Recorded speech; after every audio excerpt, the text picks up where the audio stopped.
Hello YouTube friends, Ben Ochart here. Thank you so much for tuning in.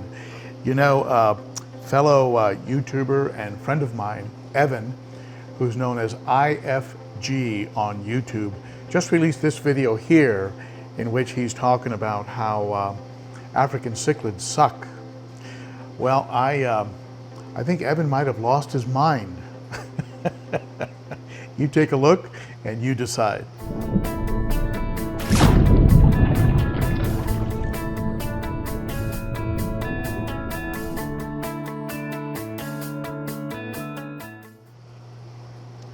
Well, it was kind of surprising to see this video from Evan, since his channel was built on African cichlids originally. He was the Governor of Hapnation. And as he points out in the video, he coined the phrase predator hap. There was nothing like that before. I think he says Adam C. and him both coined that phrase. I think that's true. So I was kind of surprised to see this video, and so I thought it was best if I just respond to it on a point-by-point basis. And the first point he makes is aggression. He says that you can't do anything about it. And you know what? He's right. I mean, these are very, very aggressive fish. And during the course of this video, you're going to see some chases in here. That kind of comes with the territory with these fish. That's why these fish are not for everybody. And maybe Evan's gotten a little soft and doesn't like that anymore. But certainly, he has fish that are aggressive, the ones that he keeps all by themselves in their tank, or just a male and female. Why? Because if he had them with other fish, they would destroy each other. So these are not the only aggressive fish, and it is a bit of a miracle that they can actually coexist in a tank as territorial as they are. And but he cites aggression as a #1 reason. And I know folks that have left, you know, half man, half cichlid, and other folks out there have left African cichlids altogether because of the aggression. And I've said it many times, it's not a fish for everybody, because they do tend to become very aggressive and sometimes in very unpredictable fashions. Point #2, but by the way, the aggression part of it is, again, it comes with the fish. You know it going into it. The folks that jump into these fish because they see a pretty fish at the fish store and buy it and bring it home and then learn about the aggression that way, that's a hard lesson. I learned to some degree about their aggression that way, by just picking out pretty fish, throwing them in the tank, and then realizing very quickly that a lot of them shouldn't be in the tank together, or I don't have enough fish, or I have the wrong fish together. So again, it's a species that requires study and understanding and constant alertness. You're constantly on top of these fish to make sure that they don't really tear each other up. It's okay to have chases. It's when you have a fish that's out to kill another fish, that's where it gets into a problem. He talks about hybridizing, or fish getting together and crossbreeding, and that is a problem. And there are a lot of folks out there who don't like hybrids. They don't like OBs. They don't like, I have a couple hybrids in here. This phoenix that's chasing everybody around. The OB in here, this guy here, Skittles. Those are hybrids. And there are folks that don't like hybrids, and these fish will tend to hybridize. But this is why you want to keep an all-male tank. One of the reasons I keep an all-male tank, I'm not set up for breeding, I'm not set up for raising fry, and so he mentions hybridizing as an issue. That can be fixed by buying all males. Now, of course, if you buy them young, you're not going to be able to tell. There are some fish that, when they're young, look like males, act like males, and turn out to be females. So, and now you end up with fry. It's happened to me a couple times. So I get what he's saying. I don't see it as that big of an issue. His third point, females are not as beautiful as males. That's true. And the females for almost every one of these fish is going to be drab, is going to be a drab fish. And there are a couple exceptions, but for the most part, the females are going to be drab. So you buy male fish. You make a point of either buying adult, colored up, confirmed males, or you buy inexpensive small fish, raise them up, keep the males, and give away the females. Again, I don't see that as a problem. I see that as something that can be worked around. And what's the trade-off? The trade-off is you end up with these beautiful, beautiful fish with these amazing colors. Fish that, people are going to come over and ask, hey, are those saltwater fish? You're not going to get that with most freshwater fish. You're not going to have somebody ask you, are those saltwater fish? It's not going to happen. They're just not that colorful. Theory is that these Malawi cichlids might have actually been saltwater fish originated in the oceans and were broken off and over 1 million years became freshwater fish, but kept some of the characteristics and color of saltwater fish. Point 4 that he makes, water conditions, chasing the pH. Now I'll tell you about chasing pH. I even released a video on it years ago called Stop Chasing pH. My conclusion has been to provide the aquarium with things that will help to keep the water as hard as possible, using aragonite, using crushed coral, things of this nature that are adding calcium, magnesium to the water, and do the best you can, and then just let it settle out and let the fish acclimate, and not be using chemical additives, pH up or products like that, because it becomes next to impossible to monitor, and a shifting pH puts far more stress on the fish than just giving them the time and to just acclimate. And so I don't think that chasing pH is that big of an issue. The truth is that these fish can acclimate. And that brings me to point number 5, plants. Now I'm going to give you that one, Evan. It's been my experience, and I even released a video called The Truth about live plants in an African cichlid tank. You really can't have plants in an African cichlid tank, even the anubias, things of that nature. You can try plants that will run roots into the filters, things like your pothos plants, maybe some plants in the sump of your aquarium. But it's been my experience that once these fish put on size, they will start to tear apart the plants. And if you want the look of plants, you can do what I've done. You can see here, what I have is I have artificial plants, in my case, plants from elite cichlids that give me some green, give me some hiding spots for the fish, but I don't have the benefits of live plants, and of course the beauty of live plants. So I'll give you that one. Number 6, he cites overall health, and he says that they get disease, colomaris and bloat and all these other things.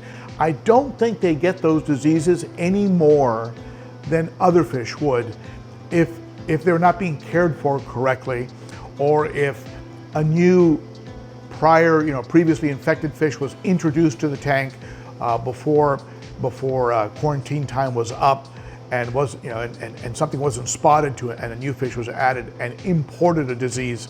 So I have found these fish to be very hardy. They have you hear stories of fish being shipped and lost in shipment, and they don't arrive for 6 days and they're still alive. These fish, I find, are very, very hardy. They travel well.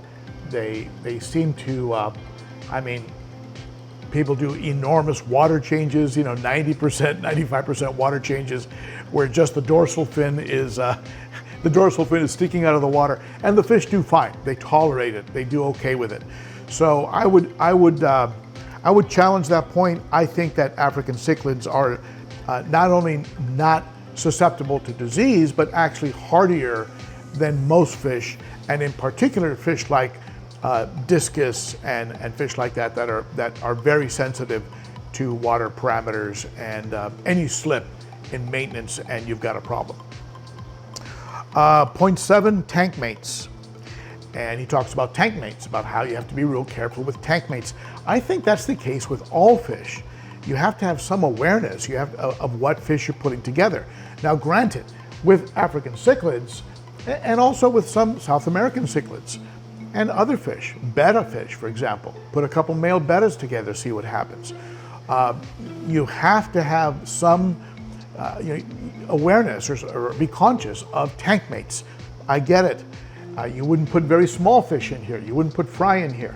They're going to get annihilated. They're going to become a snack. So tank mates is an issue. I personally don't mix Mbuna with haps and peacocks. I just don't do that, even though you could argue that an OB is part Mbuna. But I think you have to be conscious and smart in selecting tank mates for all fish, not just African cichlids. Point number 8, personality. He thinks they have no personality. He thinks African cichlids have no personality. I have not found that to be the case. I find that these fish are not skittish. They tend to interact. Other fish out there tend to be very, very skittish and run away. These fish are not afraid. And I don't find these fish to be like a lot of fish that they run away the second you approach the tank. These fish do interact with me. They do follow me around, especially in the morning before they get fed. And I think they have a lot of personality. You know, maybe not as much personality as a giant Oscar or maybe a fully grown, maybe a green tear, something like that, a fully grown Dempsey or a jaguar. Those fish do have, I'll admit, have a lot of personality.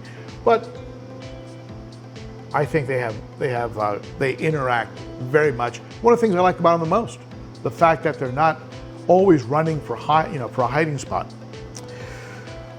Number 9, he talks about coloring down, about how fish color down, and how you buy them in the store or you order them and they color down. And I mean, take a look at these fish. I mean, really? I mean, I don't see that going on. I don't see these fish color down. He talks about there being a dominant fish or hormones in the water. I have found a hormone issue perhaps if I have a female in the tank and it starts to spark breeding, and in which case you'll get the dominant fish having the breeding dress colors and the other fish maybe coloring down. But I have found that the majority of the fish in this tank are extremely colorful, very, very colorful. So I don't know where he's getting that from. And he talks about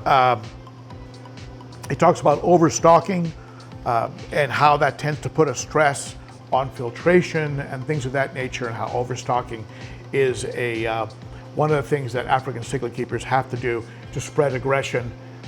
And there are some folks out there that don't. I mean, I remember Adam C. and also Evan having relatively lightly stocked African cichlid tanks. So I'm not sure if overstocking is entirely necessary with every tank. I like all the different shapes and colors that I've got going on. I personally like that. And so what is overstocking? I mean, if you have 10 fish in a 50 gallon, but you don't service it, yeah, you know what? You're overstocked.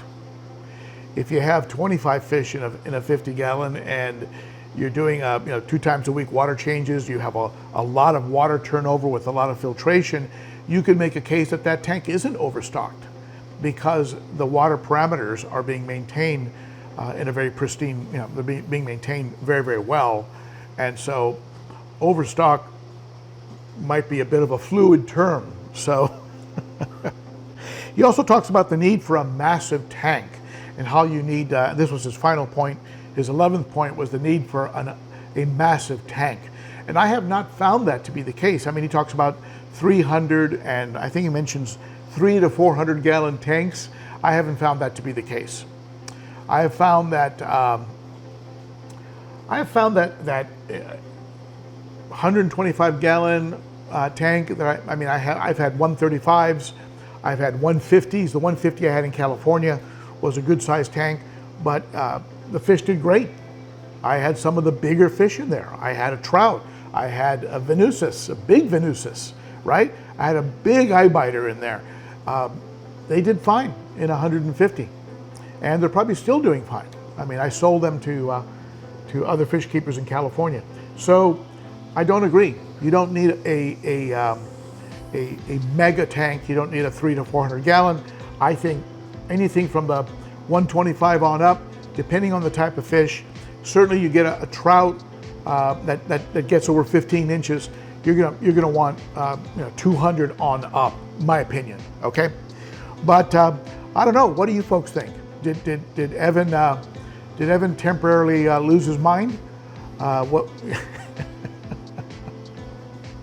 you think I'm biased? Maybe. I mean, these are all points I've talked about in the past, and you also know that I've fallen in love with South American and Central American cichlids, and I even have in the works a community tank. So I kind of love all the fish, but I don't think African cichlids suck. On the contrary, I think these fish, even with their quirks, with their aggression, with females being drab, with all the maintenance and the alertness that you have to keep them in check, I still think that they rock. I think they are amazing fish. If you do breed them and you get into the mouth brooding, egg tumbling, all that sort of stuff, I mean, it's just an amazing sort of package of a species, and one of the most interesting, one of the most colorful, and probably one of the only freshwater fish that you're going to hear, that you're ever going to hear, are those saltwater fish. You're not going to get that with other types of freshwater fish. You will with some, but not with that many. Okay, those are my 2 cents. Comment below. Let me know. Did you think Evan lost his mind? Do you think he's right on the money? Do you think I've lost my mind? Share your thoughts below. You are appreciated, and I hope to see you on Saturday for the Cichlids and Coffee live stream. Starts at 11 a.m. Central. That's noon Eastern, 9 a.m. Pacific.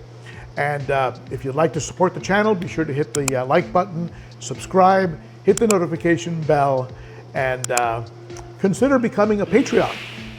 We have Patreon memberships that go from $3 on up, and with some of the higher levels, you do pick up some pretty nice channel swag.